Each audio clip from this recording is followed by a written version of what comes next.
Grandes ideas de la filosofía. Filosofía de la ciencia.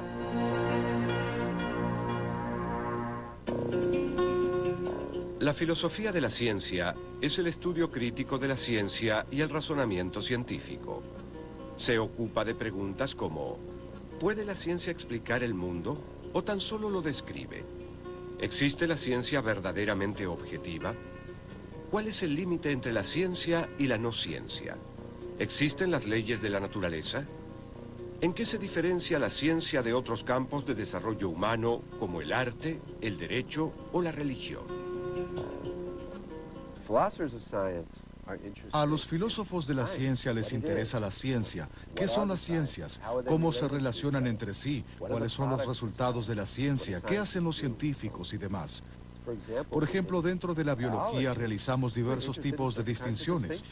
A un nivel elemental, distinguimos entre animales y plantas, y de un modo más complejo, distinguimos entre el sistema inmunológico y el digestivo, entre otros. Dentro de la física, la ciencia fundamental, podríamos preguntarnos acerca de las propiedades más básicas y de la manera adecuada de ver al mundo. A menudo se plantea la pregunta: ¿qué relación guarda la filosofía con la ciencia? Y la respuesta a dicha pregunta, creo, es que aunque digamos que la ciencia natural era parte de la filosofía, de hecho se la llamaba filosofía natural, aún en la época newtoniana y durante un tiempo después, solemos pensar que hubo una especie de separación entre la filosofía y las ciencias naturales, y que pasaron a ser dos campos separados. El pensamiento sistemático acerca del mundo en el que vivimos conforma la esencia de la actividad científica. También es la base del pensamiento filosófico. En líneas generales, la filosofía y la ciencia tienen un programa en común: desentrañar el misterio de nuestro mundo. Entonces no ha de sorprendernos que estas dos empresas hayan recorrido caminos paralelos durante siglos. Durante gran parte de la historia de la filosofía de la ciencia no se diferenció del resto de la filosofía. De hecho, la filosofía en sí, o al menos gran parte de ella, no se diferenciaba mucho de las ciencias en general. Entonces, los atomistas griegos como Demócrito e incluso Platón y Aristóteles se hacían preguntas que hoy en día consideramos filosóficas y otras que consideramos científicas. El despertar de la conciencia científica se remonta a la antigua Grecia. En el siglo VI a.C., los pensadores jonios comenzaron a buscar más allá de las explicaciones tradicionales provistas por el mito y la religión. Entre los filósofos presocráticos, la noción matemática de Pitágoras acerca de la estructura del mundo fue sumamente influyente. Tanto así que para Platón, el creador del universo, es un matemático que construyó el cosmos de acuerdo con los principios geométricos. El tiempo, por tanto, nació con el universo, para que, generados simultáneamente, también desaparezcan a la vez, si en alguna ocasión tiene lugar una eventual disolución suya. La decisión divina de crear el tiempo hizo que surgieran el Sol, la Luna y los otros 5 cuerpos celestes que llevan el nombre de planetas, para que dividieran y guardaran las magnitudes temporales.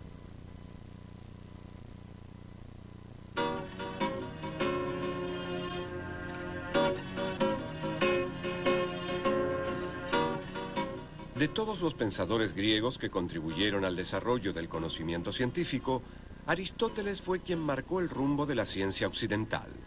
Su obra abarca no solo todas las ramas de la filosofía, sino prácticamente todos los sectores de la ciencia y del saber humano. Fue él quien estableció las divisiones entre las ciencias físicas tal como las conocemos actualmente, y su visión del mundo dominó la civilización occidental durante aproximadamente 2000 años. Mientras que Platón tendía a idealizar, Aristóteles desplegaba su pasión de científico por deducir el saber de los hechos concretos.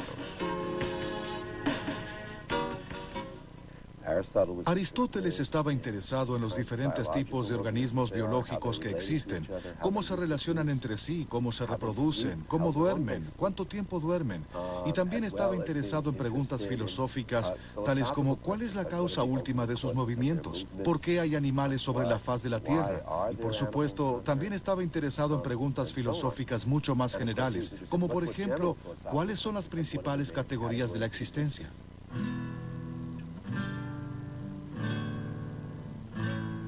Aristóteles divide a las ciencias en tres clases: prácticas, poéticas y teóricas. Entre las ciencias teóricas menciona la matemática, la metafísica y la física. Para Aristóteles, la ciencia es el conocimiento verdadero y cierto, exactamente lo opuesto a la opinión.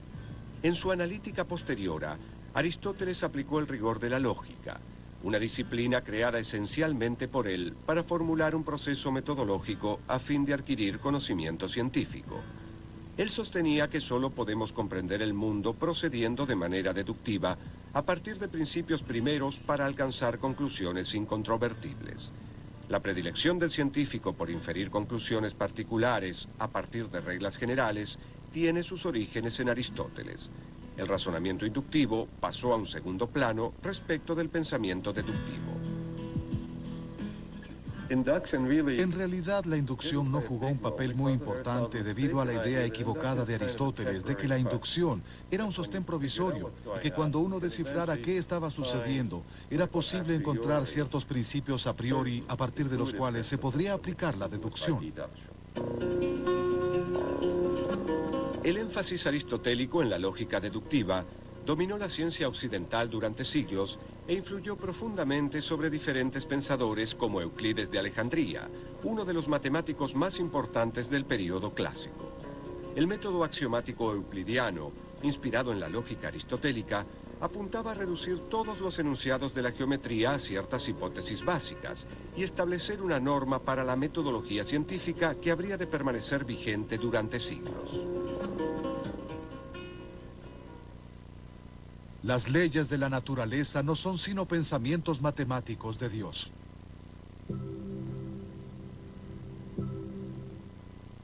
En la Edad Media, los científicos notaron que al tener un conjunto de hechos, era sencillo elaborar una serie de teorías para explicar dichos hechos. Guillermo de Ockham, un filósofo y teólogo del siglo XIV, propuso que para explicar un fenómeno es preciso optar por la explicación más sencilla. Puede no ser estrictamente la correcta, pero si se toma el camino más directo, hay mayores probabilidades de llegar a la respuesta adecuada más rápido. Este principio, que se lo conoció bajo el nombre de la navaja de Ockham, fue un hito en la historia de la metodología científica. La pluralidad no ha de ser postulada a menos que sea necesario.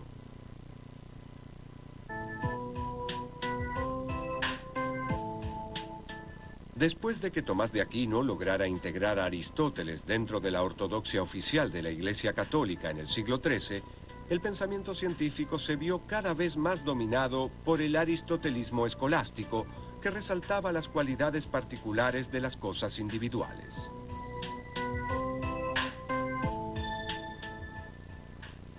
En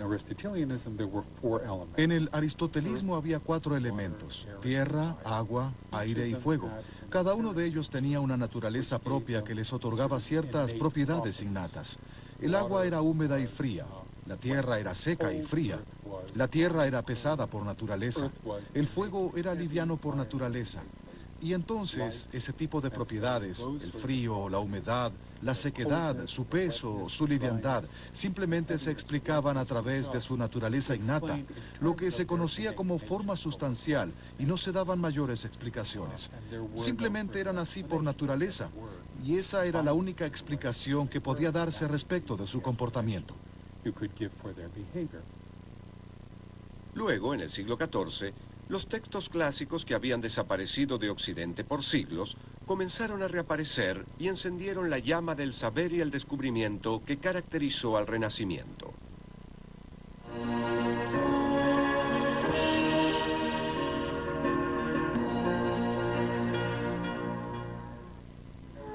Este periodo de ferviente actividad intelectual dio lugar al surgimiento de científicos como nunca antes se había visto.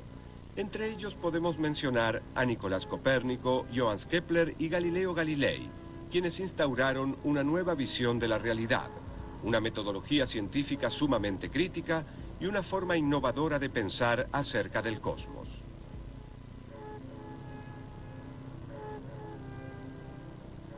¿Eran filósofos? ¿Se consideraban filósofos? Bueno, de cierta manera sí. Después de la publicación del Mensajero Sideral en 1610, Galileo abandonó la universidad e ingresó a la corte. En primer lugar, le ofrecieron el cargo de matemático del Gran Duque de Toscana en la corte de Florencia. Pero él insistió para servir como matemático y filósofo del Gran Duque.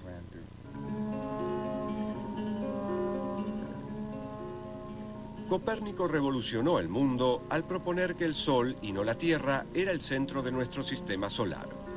Kepler amplió la teoría del sistema copernicano, postulando que los planetas se mueven en órbitas elípticas y no en círculos perfectos como se creía anteriormente. La actividad científica de Galileo desafió la ortodoxia aristotélica, lo cual le ocasionó grandes dificultades con la Iglesia Católica.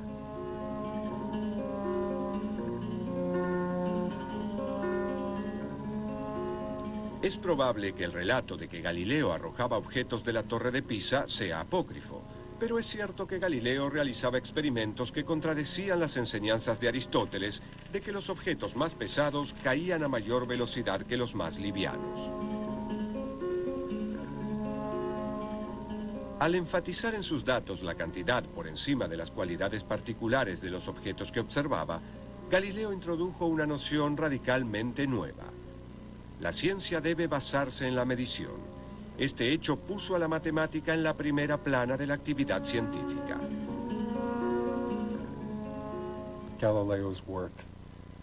Hoy en día se considera la obra de Galileo, por supuesto, en estrecha relación con el copernicanismo y su astronomía observacional, pero creo que sus contemporáneos lo consideraban al menos igualmente importante por haber descubierto cómo comprender la caída libre en términos matemáticos.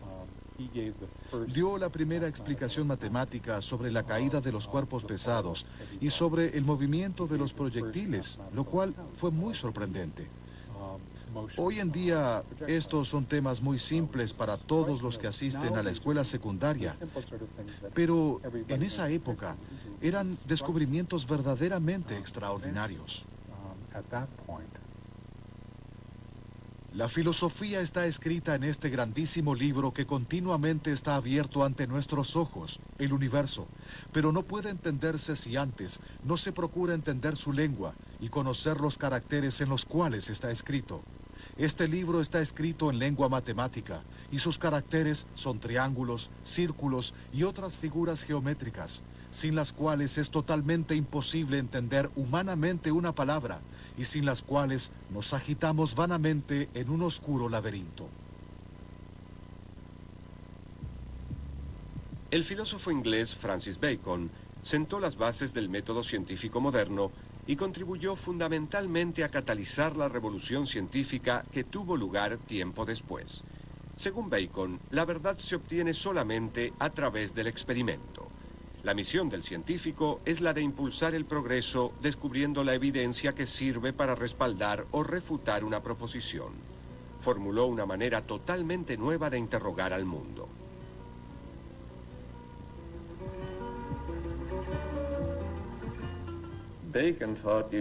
Bacon creía que se debían evitar las hipótesis abstractas por completo. Podría decirse que él quería que la ciencia funcionase como la ingeniería, en parte porque la ciencia medieval de la última época, que era la ciencia del siglo XV, todavía daba escasos resultados útiles, y él anticipó que ésta podía llegar a convertirse en algo mucho más útil aún. Él considera que la ciencia, comprender la naturaleza, es una manera de mejorar la vida de las personas. Siendo uno de los críticos del aristotelismo más importantes de la época, su mayor crítica hacia este movimiento es que es estéril, que en realidad no produce tecnología, no produce obras. Él hace la siguiente analogía.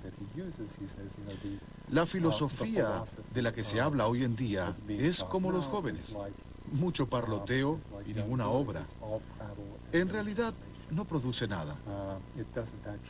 Cree en una nueva filosofía que realmente produzca tecnología y haga obras. Lo que Bacon quería es darnos una manera racional de organizar la experiencia e interrogar la naturaleza, para que con esta combinación de razón y experiencia realmente logremos progresar. Si una persona parte de certezas, terminará con dudas. En cambio, si acepta partir de la duda, habrá de terminar con certezas. Fue gracias a la aparición de Isaac Newton que la revolución científica triunfó definitivamente sobre la institucionalizada visión aristotélica del mundo. En sus principios matemáticos de la filosofía natural, también conocidos como Principia Matemática, Newton describió la gravitación universal, delineó las leyes de movimiento y sentó las bases de la mecánica clásica.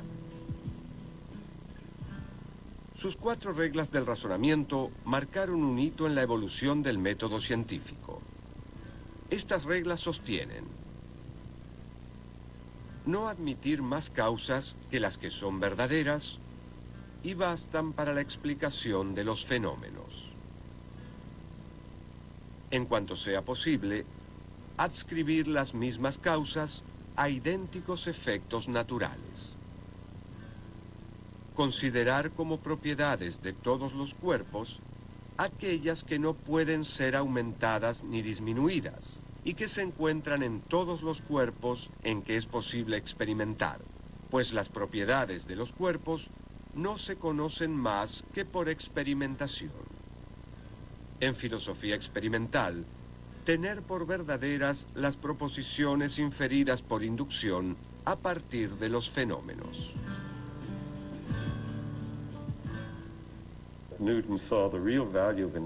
Newton vio que la inducción adquiere verdadero valor cuando se la combina con hipótesis del tipo que a Bacon probablemente no le hubiesen gustado. Y esto es bastante sofisticado. Creo que a Newton se lo desestimó como filósofo de la ciencia. Newton creó una combinación bastante sofisticada de formación de hipótesis e inducción, que pasó a ser el característico enfoque británico de la física. Al establecer sus leyes de movimiento, Newton manifestó su implícita convicción de que las leyes rigen el comportamiento del mundo natural. Pero, ¿a qué nos referimos con leyes de la naturaleza? ¿Existen al igual que un árbol o una mesa? ¿Son entidades que hacen que las cosas sucedan y dirigen el universo físico como las leyes promulgadas por una legislatura? ¿O juegan un papel diferente dentro del cosmos? Una pregunta que sin duda será de gran interés para los filósofos es: ¿qué son las leyes? Cabe destacar que los científicos pueden llevar adelante su trabajo sin preguntarse realmente qué son las leyes. Por supuesto se preguntarán qué son las leyes, ya que están interesados en las leyes de la física, de la luz, de la gravedad, de la biología, de la teoría del aprendizaje y demás.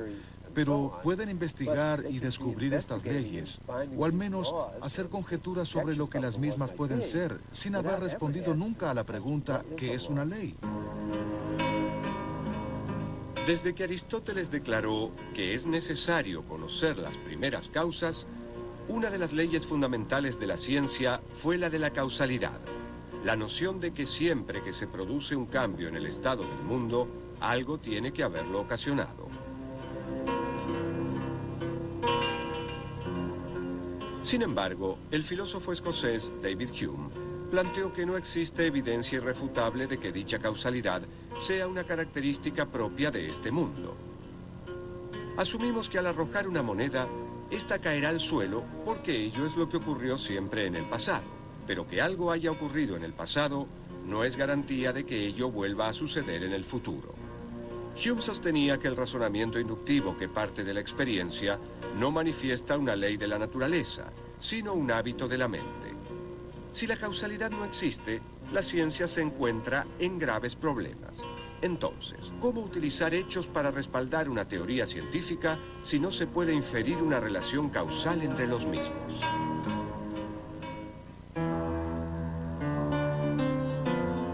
El filósofo prusiano Immanuel Kant reconoció la fuerza del argumento de Hume y respondió al mismo afirmando que todos compartimos una estructura mental para comprender el mundo, como la causalidad u otras leyes naturales, que es real en cuanto existe dentro del contexto de nuestra mente. No es importante si existe o no en el mundo, porque ello sencillamente no puede llegar a conocerse. No podemos conocer más allá de lo que está en nuestra mente, con lo cual la realidad definida por las categorías de la experiencia, según Kant, comprende la totalidad del conocimiento humano. Provista del método científico de Newton y el argumento kantiano sobre el conocimiento, la ciencia hizo eclosión en los siglos XVIII y XIX. Uno por uno, los misterios de la naturaleza fueron develándose. Las especies evolucionaron, los objetos de la naturaleza interactuaron de manera predecible y los cielos obedecieron leyes incontrovertibles. El mundo tenía sentido y la razón triunfó sobre la ignorancia.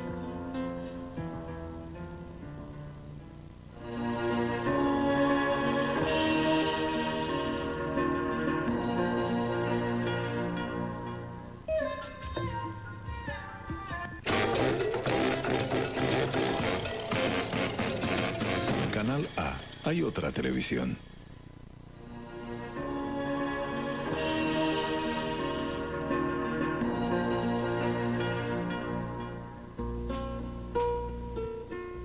En la década de 1920 y 1930, los grandes avances en el campo de la física inspiraron a un grupo de pensadores que comenzaron a reunirse en Viena para discutir sobre filosofía.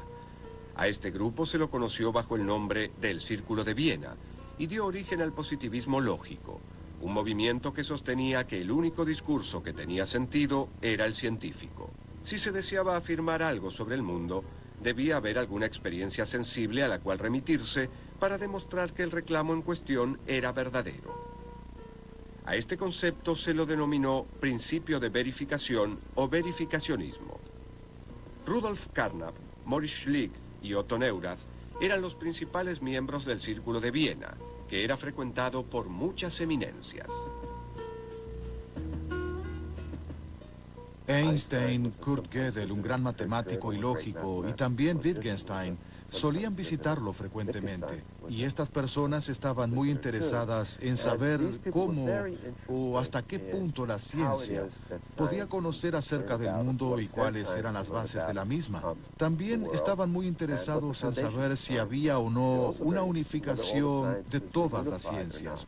Ellos afirmaban que la física era la ciencia fundamental y que todas las demás ciencias de alguna manera derivaban o dependían de la física.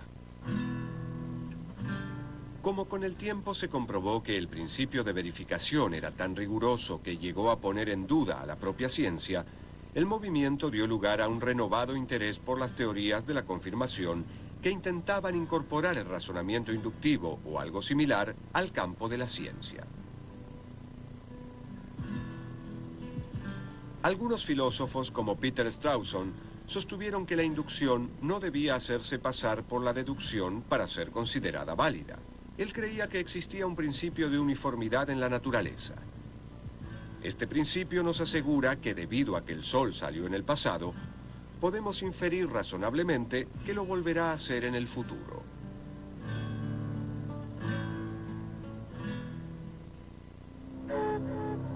El filósofo austríaco Karl Popper sostuvo que los científicos no infieren teorías de la observación imparcial de los hechos, sino todo lo contrario. Todos los problemas e hipótesis anteriores guían sus observaciones. En claro contraste con el verificacionismo del Círculo de Viena, Popper remarcó la importancia del criterio de falsabilidad. Una teoría no debe ser aceptada a menos que pueda determinarse qué experiencia o hecho demostrarían su falsedad. La tarea del científico es formular teorías y contrastarlas con sus observaciones. Si la hipótesis resiste la prueba de refutación, puede aceptarse provisionalmente. La gran ventaja de la falsación sobre la verificación es que 1000 observaciones no bastan para verificar una teoría, pero una sola es suficiente para refutarla. Popper tenía una visión general muy interesante sobre la naturaleza y el desarrollo de la ciencia y del conocimiento científico. Y pensaba que de hecho cualquier teoría que hubiera sido formulada sería refutada eventualmente, ya que podemos adquirir cada vez más conocimiento y nuestras respuestas pueden estar cada vez más cerca de ser correctas y verdaderas. Y era poco probable que alguna vez diéramos de manera exacta con una teoría completamente verdadera. Popper pensaba que el razonamiento inductivo era una especie de ilusión óptica. Sostuvo que utilizamos un método de prueba y error que puede parecer inductivo, pero cuya estructura lógica era completamente diferente. Las conjeturas son nuestros globos de ensayo. Las ponemos a prueba criticándolas y tratando de reemplazarlas, intentando demostrar que puede haber conjeturas mejores o peores y que las mismas pueden mejorarse. El lugar que ocupa el problema de la inducción ha sido usurpado por el problema de la bondad o maldad comparativa de las conjeturas o teorías contrarias que han sido propuestas.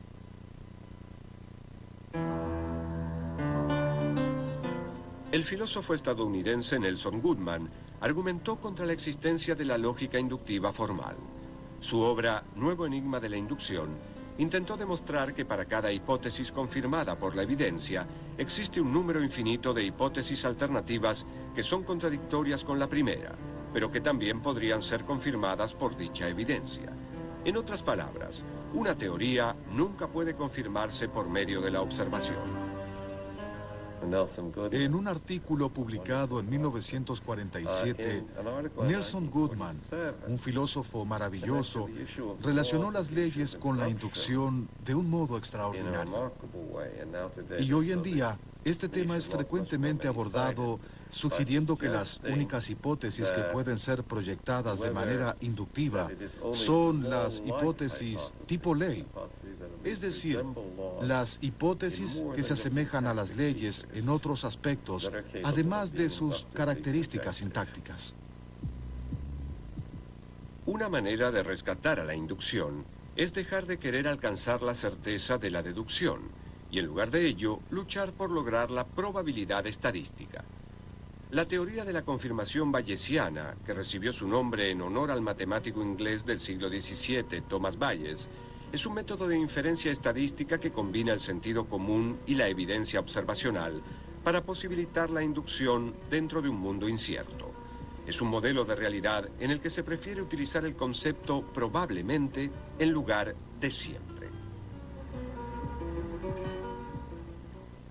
Around the beginning of the 1960s, A comienzos de la década de los 60 había una especie de revolución filosófica, en general dentro de la filosofía de la ciencia, por la cual se rechazaban o al menos modificaban muchos aspectos de las teorías positivistas y lógicas.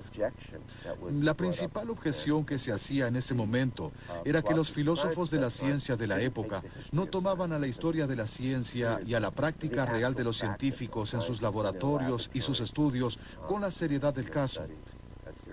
Tampoco tenían en cuenta la influencia ejercida sobre la ciencia por diversos acontecimientos generales, culturales, políticos y sociológicos. La crítica más penetrante e interesante en este aspecto fue la del historiador de la ciencia Thomas Kuhn, quien estaba muy interesado en la evolución de la ciencia a lo largo del tiempo. Él propuso una tesis muy interesante. En cualquier momento dado, los científicos trabajan dentro de un determinado paradigma. Esto es, un conjunto de ideas y teorías básicas, una serie de problemas a resolver, ciertos métodos experimentales y ciertos tipos de soluciones particulares que sirven como soluciones eficaces para los problemas.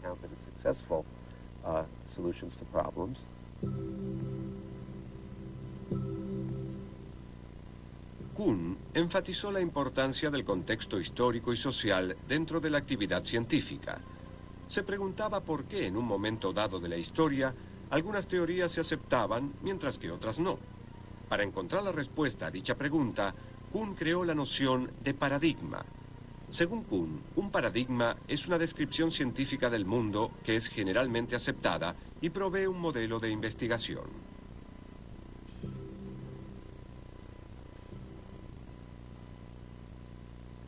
La existencia del paradigma establece el problema que debe resolverse. Una de las cosas que adquiere una comunidad científica con un paradigma es un criterio para seleccionar problemas que, mientras se dé por sentado el paradigma, puede suponerse que tienen solución. Kuhn creía que Popper no había comprendido cómo progresaba la ciencia. La ciencia no se ocupa de crear teorías y luego confirmarlas o rechazarlas, sino más bien de solucionar problemas. El proceso sistematizado de resolución de problemas es lo que Kuhn denominó ciencia normal. Pero Kuhn también pensaba que en un cierto punto de la práctica de la ciencia normal, o mejor dicho, en varios puntos, surgirían problemas que no podrían solucionarse a través del paradigma teórico que había sido aceptado. Y cuando esto ocurre, lo que suele suceder es que sobreviene una revolución dentro de la ciencia y una nueva teoría. Un nuevo paradigma surge para reemplazar el anterior. Algo similar a esto ha sucedido claramente, al menos algunas veces, a lo largo de la historia de diversas ciencias, típicamente en la física. El cambio que se produjo del paradigma de la mecánica clásica, la visión del mundo newtoniana de las partículas que se mueven recorriendo trayectorias, a la visión de la mecánica cuántica, es un buen ejemplo del cambio de paradigmas.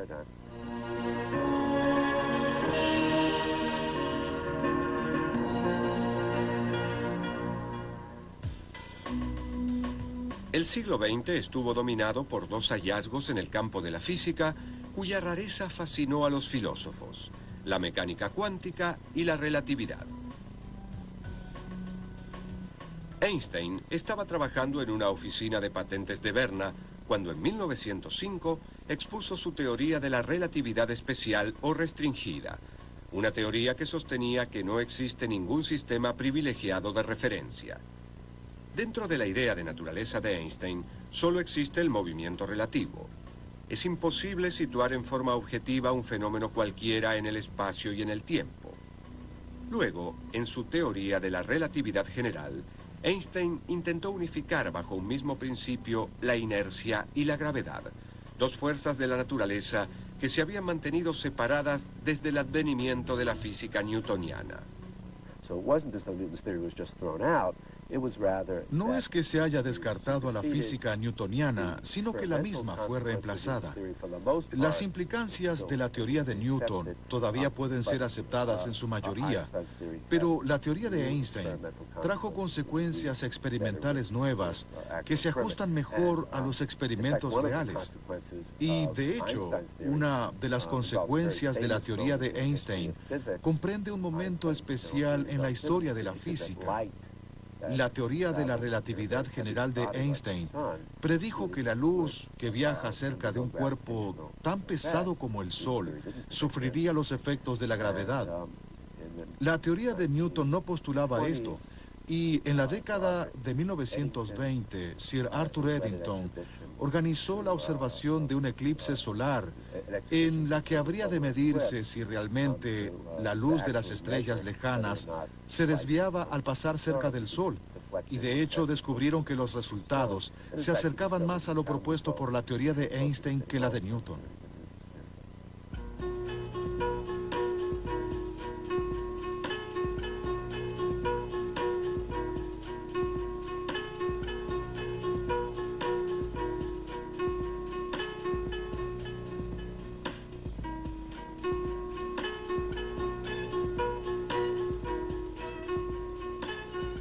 La curvatura del espacio y del tiempo que describe Einstein desafió la noción euclidiana del mundo.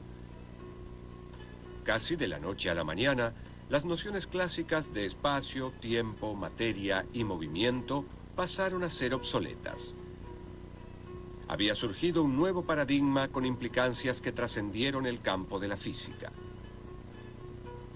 El segundo hallazgo importante de la física del siglo XX fue la mecánica cuántica.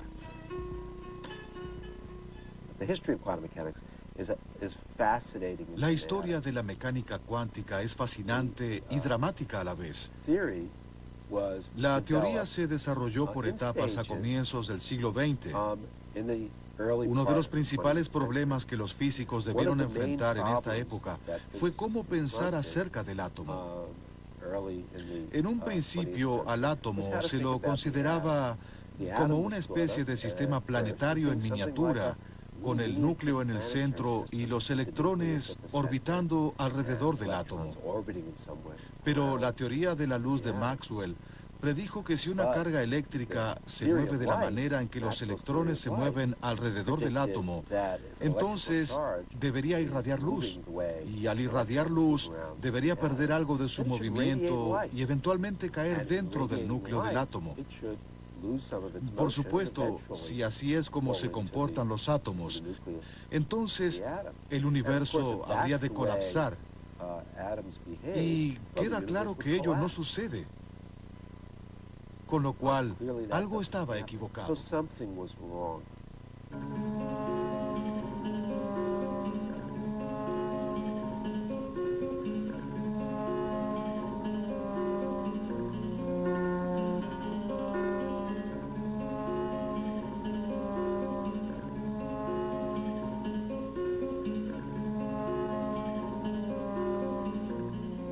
El físico danés Niels Bohr propuso combinar el modelo del sistema planetario en miniatura con las nuevas ideas radicales propuestas por Max Planck.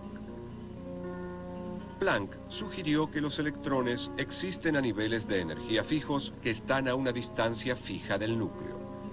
Cuando un electrón salta a un nivel más cercano al núcleo, libera una descarga o cuanto de energía.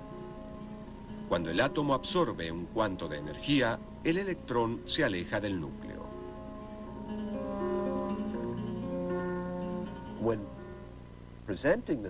Al presentar la teoría, los físicos dirán a menudo que es posible realizar mediciones y determinar la posición dentro de un área muy pequeña de una partícula, un electrón, pero no es posible hacer simultáneamente mediciones de su velocidad y viceversa. Y esta visión fue desarrollándose. De hecho, las partículas atómicas, los electrones y demás, no tienen simultáneamente posición y velocidad. Por supuesto, si uno se detiene a pensar en ello un momento, si uno considera a los electrones como partículas, ¿qué significa que algo tenga una posición pero no tenga velocidad? No me refiero a que no se conozca su velocidad, sino que no tiene velocidad. O bien, ¿qué significa que algo tenga una velocidad dada pero no una posición determinada? Todo esto es muy extraño. Y se vuelve aún más extraño. Einstein respondió a las aparentes contradicciones con la mecánica cuántica y se encendió la polémica entre la teoría de la relatividad y la teoría cuántica.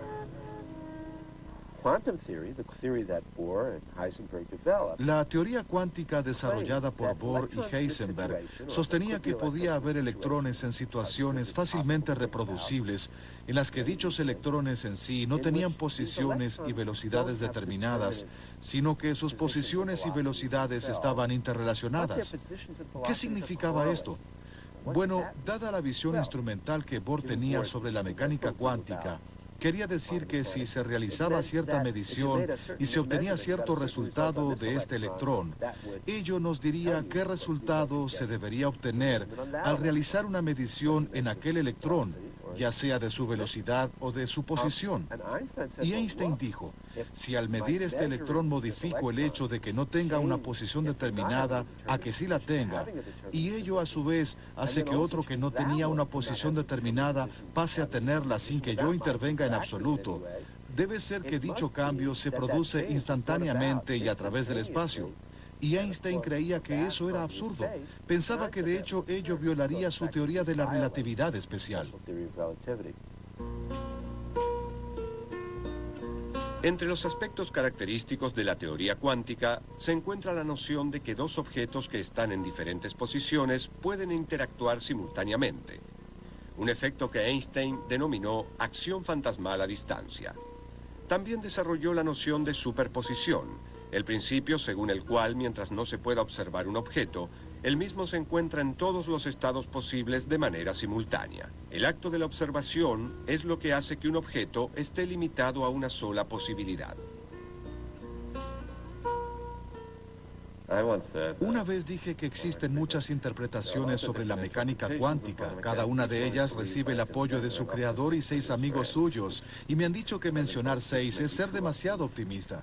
Entonces se presenta esta extraña situación en la que tenemos una teoría, sabemos cómo usarla, sabemos cómo hacer predicciones. Y para muchas personas como los positivistas, ello ya sería suficiente. Pero para muchos físicos y muchos filósofos no lo es, pues desearíamos tener algún tipo de comprensión acerca de lo que dicho formulismo expresa.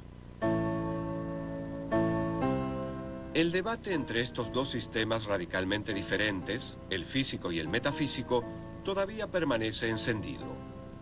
Por un lado, los físicos cuánticos emplean el cálculo estadístico y el principio de la incertidumbre, mientras que Einstein señalaba que Dios no juega a los dados con el universo. La teoría cuántica sugiere una realidad física azarosa y discontinua en la que las causas pueden tener efectos simultáneos a distancia, mientras que la teoría de la relatividad percibe al cosmos como algo relacional y continuo. Entonces, científicos y filósofos continúan entablando un intenso e ininterrumpido diálogo para lograr dar una explicación acerca de la naturaleza del mundo.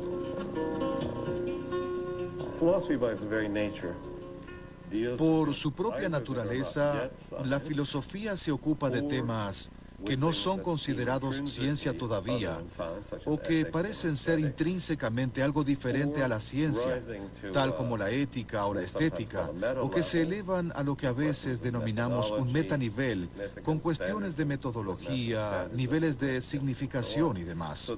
Entonces, parte de la filosofía debe ser ciencia que está por nacer.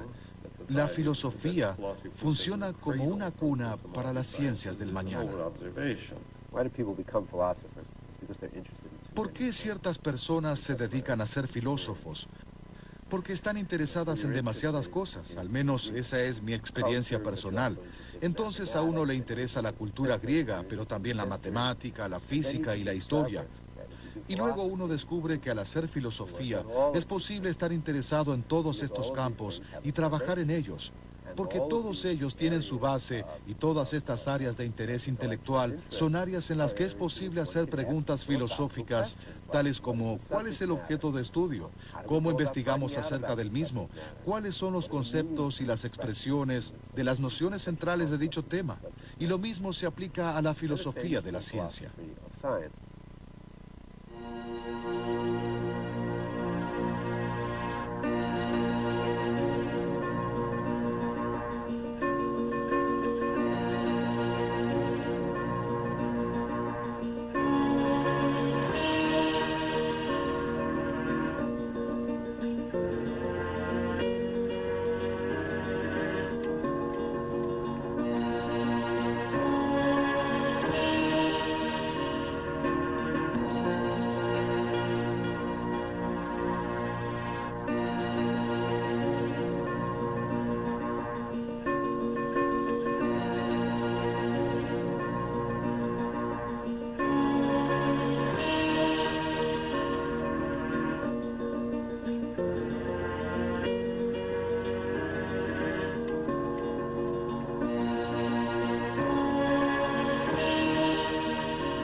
De todos los pensadores griegos que contribuyeron al desarrollo del conocimiento científico, Aristóteles fue quien marcó el rumbo de la ciencia occidental.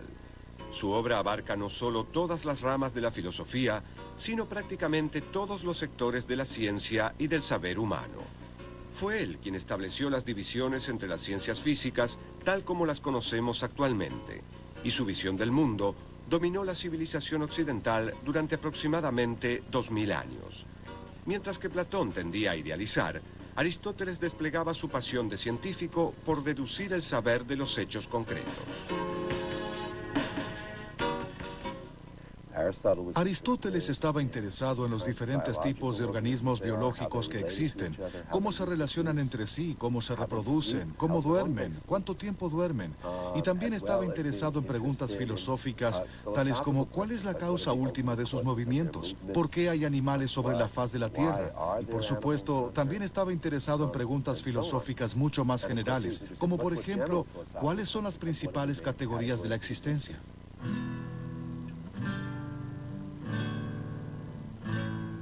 Aristóteles divide a las ciencias en tres clases. Parte de ella no se diferenciaba mucho de las ciencias en general. Entonces los atomistas griegos como Demócrito e incluso Platón y Aristóteles se hacían preguntas que hoy en día consideramos filosóficas y otras que consideramos científicas. El despertar de la conciencia científica se remonta a la antigua Grecia. En el siglo VI a.C., los pensadores jonios comenzaron a buscar más allá de las explicaciones tradicionales provistas por el mito y la religión. Entre los filósofos presocráticos, la noción matemática de Pitágoras acerca de la estructura del mundo fue sumamente influyente. Tanto así que para Platón, el creador del universo, es un matemático que construyó el cosmos de acuerdo con los principios geométricos. El tiempo, por tanto, nació con el universo, para que, generados simultáneamente, también desaparezcan a la vez, si en alguna ocasión tiene lugar una eventual disolución suya. La decisión divina de crear el tiempo hizo que surgieran el Sol, la Luna y los otros 5 cuerpos celestes que llevan el nombre de planetas, para que dividieran y guardaran las magnitudes temporales.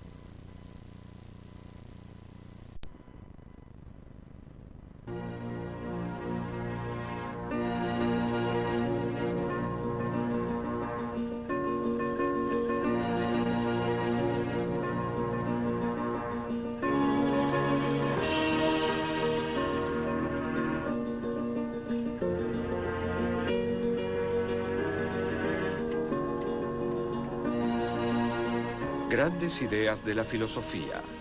Filosofía de la ciencia.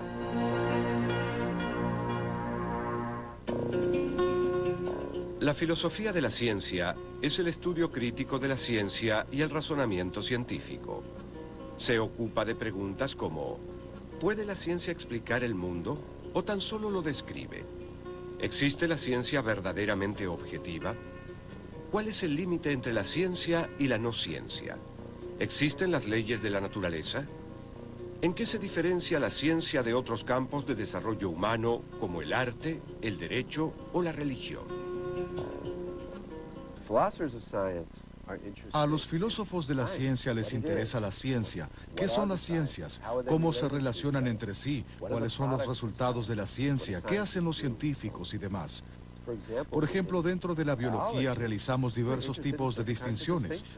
A un nivel elemental, distinguimos entre animales y plantas, y de un modo más complejo, distinguimos entre el sistema inmunológico y el digestivo, entre otros. Dentro de la física, la ciencia fundamental, podríamos preguntarnos acerca de las propiedades más básicas y de la manera adecuada de ver al mundo. A menudo se plantea la pregunta, ¿qué relación guarda la filosofía con la ciencia? Y la respuesta a dicha pregunta, creo, es que aunque digamos que la ciencia natural era parte de la filosofía, de hecho se la llamaba filosofía natural, aún en la época newtoniana y durante un tiempo después, solemos pensar que hubo una especie de separación entre la filosofía y las ciencias naturales, y que pasaron a ser dos campos separados. El pensamiento sistemático acerca del mundo en el que vivimos conforma la esencia de la actividad científica. También es la base del pensamiento filosófico. En líneas generales, la filosofía y la ciencia tienen un programa en común: desentrañar el misterio de nuestro mundo. Entonces no ha de sorprendernos que estas dos empresas hayan recorrido caminos paralelos durante siglos. Durante gran parte de la historia de la filosofía de la ciencia no se diferenció del resto de la filosofía. De hecho, la filosofía en sí, o al menos gran prácticas poéticas y teóricas.